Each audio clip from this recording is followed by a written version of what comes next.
What's up, guys? Welcome to Daily Dose of Reddit. This is your host that heard y'all like vengeance, and I've got some for you. And that's when you say, Roger that, Ghost Rider, because vengeance, Ghost Rider, and just so you know, all of my Ghost Rider knowledge is strictly from those Nick Cage movies I saw as a child.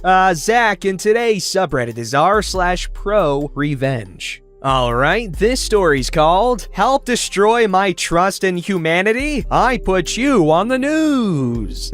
Once upon a time, I, almost 49 female, had an extremely close friend, Mindy. Now, she was not just my friend, she was like my sister. We met in grade school. She pursued my friendship, always tried to sit next to me, always wanting to talk. Over the years, we would spend lots of time at each other's houses. But by the time we were 19, my house was our meeting place because she had extremely bad family trouble. My parents kind of informally took her in because they sympathized with her situation. I always tried to make her feel like she belonged and avoided luxurious stuff if she could not afford it. Expensive shoes, nice clothes she might like but could not wear. Other times, I just gave her some stuff from my closet. She was nice, outspoken, and made me feel like I had the most loyal friend on the planet. The years go by. I'm fresh out of college and got a nice job. Mindy's life has improved.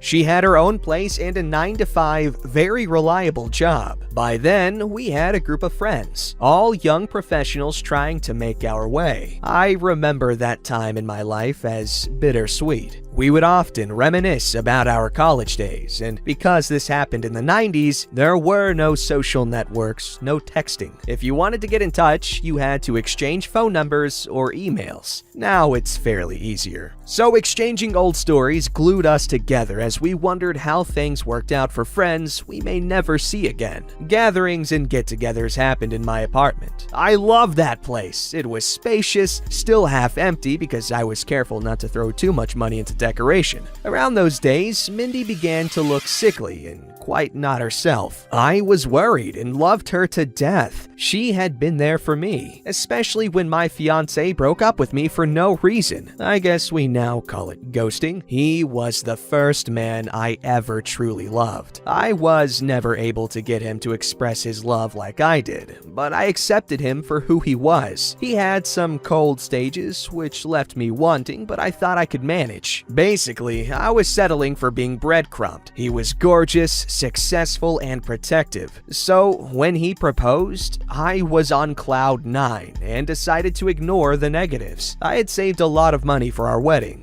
To be fair, he did the same in a separate banking account. Things came to an end when all of a sudden he broke up with me. He told me he did not want to get married and did not love me, nor wanted any type of relationship. He let me keep the money from our joint account, plus some of his things at the apartment. Workout bench, clothing, pretty much everything. This had a bad effect on me. I felt like he despised me and wanted to cut ties no matter the cost. Invitations had not been issued, so calling off the engagement was not such an ordeal. Mindy was there for me, listening to my pain, my rants, and endless sobbing. I lost so much weight, I was embarrassed to be seen out on the street. She had a boyfriend, George, and he was awesome about letting me crash at their place whenever anguish and pain hit me hard. They both cut ties with my ex. I had made so many life-altering decisions for him, only to be left in the dark. Mindy and George sat me down and disclosed that my ex was seeing someone else. I remember the shock and emotional pain. My heart was racing and I ran to the bathroom because the bad news made me throw up. I never understood how my ex treated me like that. Those Christmases were so bad. I would sit in my living room staring at the wall. Mindy and George helped me set up a very 90s posh concept Christmas tree to cheer me up. Only white lights, a few golden ornaments, and natural pine. I was so depressed the tree stayed put until next spring. By summer, Mindy broke some devastating news. She was terminally ill. I was so angry. She didn't deserve this. Her diagnosis was grim. So bad that George proposed earlier than he had planned because he wanted to live in the moment. She had always dreamed of a huge wedding. It was her obsession. We would go into bridal shops and try as many dresses as possible when we were teenagers. The wedding of her dreams was now out of the question. Her family would not pitch in. She'd left their home on very bad terms, and George could not pay it on his own. George was now barely out of medical school and up to his neck in debt. I decided to pay for the wedding. It would be a small event, but I would make sure the decorations and her dress were as dreamy as she had always wanted. I still had the money I had saved for my wedding, and as financially risky or stupid as it may have sounded back then, I was sure those final days with Mindy would be worth gold when she was gone. Her illness made me realize there are worse things in this life other than me being unceremoniously dumped by my ex. I threw myself into it. I was also happy and hopeful as Mindy was able to go to her chemo sessions by herself without becoming too sick. She also looked much better than other patients. Our group of friends also helped her a lot. There was not a day when someone would not bring their groceries or help pay for a random utility bill as she was now out of work. I had initially offered to help her set up a better health insurance plan, but she declined. Pay attention to this. More on this later. So I decided not to intrude and give her the fairy tale wedding, or as close to it that I could, that she wanted. She had picked a nice rental dress and tiara. The florist was to accommodate her taste and create an indoor garden. The venue would be my apartment. The baker had been retained for a 6-tier wedding cake. There would be 35 people, with tables, an aisle, and a musician to play some music. We could not do the loud disc jockey thing. Now, back to the insurance issue. My first job was as a junior sales executive for a health insurance company. There was a legal dispute against another insurer, and I was called in by the court to be a witness. As I was getting cleared to enter the building, I saw my ex. My stomach churned. I immediately thought, courtroom wedding? By the time I reached for the elevator, he had already vanished. That messed up my day. I relived the lack of closure all over again. I could not let it go. I contacted a good friend who I knew was doing her law internship at the court district. She helped me by checking any legal records regarding my ex. No court wedding. I was relieved. I know it sounds silly, but there was a fraud claim and he was the plaintiff. I didn't make much of it, but it was strange. He was very smart and getting screwed out of his money sounded too uncharacteristic. I still wanted to help Mindy and tried to set her up with a good insurance plan. I knew it was difficult given that companies treat terminal patients as money dumping risks. I pleaded with my old boss and he searched her name, but she was not in the company database. Maybe she was using a different insurer, but that was odd because she clearly told me what her insurance company was. I felt guilty because I was kind of snooping. Things were normal for a month. Until my friend at the courthouse broke some disgusting news. The defendant in my ex's lawsuit was my best friend, Mindy. She asked me if I knew anything about it. I had no idea or clue. She then disclosed that the case had become popular gossip among courtroom clerks because my ex had fallen for a complicated Cupid scam. As it turned out, Mindy and my ex had an illicit love affair behind George's back and mine. It spanned a full year, and she was not out of work. She had been fired for embezzlement and larceny, stealing from an employer. I did know that she kept moving apartments, but I thought she had been trying to save on rent, so she had kept looking for cheaper and cheaper places. She had moved around towns in the same city. First, she took my ex's money for some investment, and she used her former employer's credibility for it. Never got too many details. Then she got him to help her with medical bills and scammed him out of close to $20,000. Her illness was fake. I avoided her for a week. I hired a private investigator to help me get whatever I could, without much hope as their affair had ended. The private investigator managed to get me some closure. His name was on her lease for a small studio. Everyone in the building thought they were a couple. It was their love nest and it was 2 hours away. I I never suspected anything, but apparently he had been lying to me about his actual working hours. He had also helped me cover for her car payment at least 6 times in a year. She had my ex as her sugar daddy. She had seen me cry, puke, curl on my bed, and had broken the news that he had someone else. Herself. My ex seemed salty over the fact that she had chosen to stick with George. It was simple math. My ex was very successful, but George, although not wealthy yet, had become a physician and was spoken for to start a small practice with a potential partner. She upped and left and cheated him out of money along the way. Apparently, my ex figured out that she had been lying about her condition. The disgust, pain, and disappointment hit me fairly hard, but somehow I had so heavily invested myself in helping her that I had emptied myself of any potential nerve-wracking reaction. I was numb. I went straight to all the wedding vendors and canceled it before it was too late to get my money back. I defunded her wedding. No cake, no dress, and no veil. I sat down with George on a Friday afternoon and offered him all evidence and proof. He cried, but at the end, admitted to feel painfully relieved. Yes, he loved her, but he had felt pressured to get married. He confessed to many red flags. She always went to her medical appointments by herself and became irritated if he asked too many questions. She had shown him some test results that were incredibly well crafted,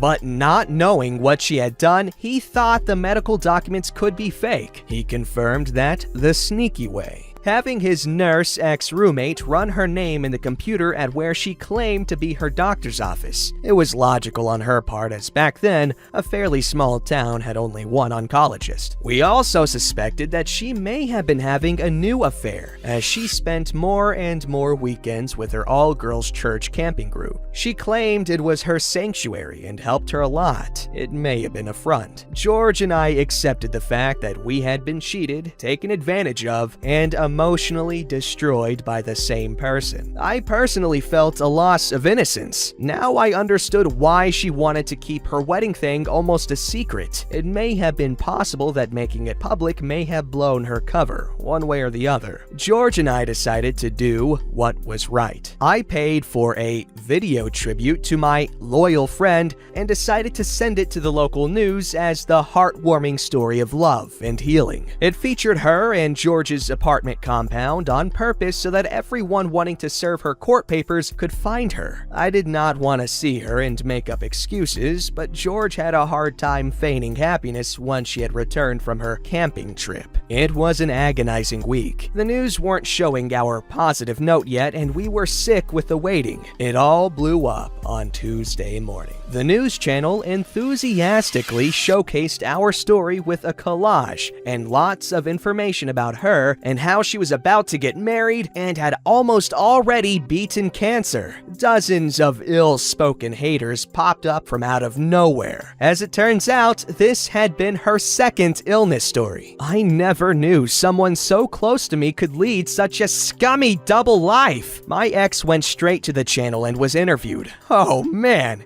It was pathetic. He poured his heart out about how crazy in love he had been and how she had only used him. I think by then he did not care if all our friends and families found out what he had done. George confronted her with all the information. She denied it, then said it was a lapse of bad judgment. She moved out without too much drama. It took George over a decade to forgive himself for allowing someone to make him look so stupid as a person and as a physician. She left me some voicemails with lots of excuses. I picked the phone only once and told her I had defunded and pulverized her wedding, and that it was me who told George what was going on. I used a leveled voice to tell her to never call me again, unless she wanted to find out how far I would go to see her pay for her unlawful actions. I cried immediately after I hung up. It was so surreal. George and I slowly found normality, but it took some time. He dated a couple of girls here and there, but was not ready. I myself became shut down. She avoided jail, I don't know how, even when our mutual friends filed petty claims for all the money they invested buying her stuff while she carried on her false pretenses. Eventually, I used the wedding money to partner with George and we opened a small clinic. Best decision ever. Over the years, George and I became best friends and grew closer. We got married some years later and are proud parents to a happy family. Fun fact, I got a Facebook message from her 7 years ago. She began very sweetly, but then proceeded to blame me and accused me of stealing her man and her life.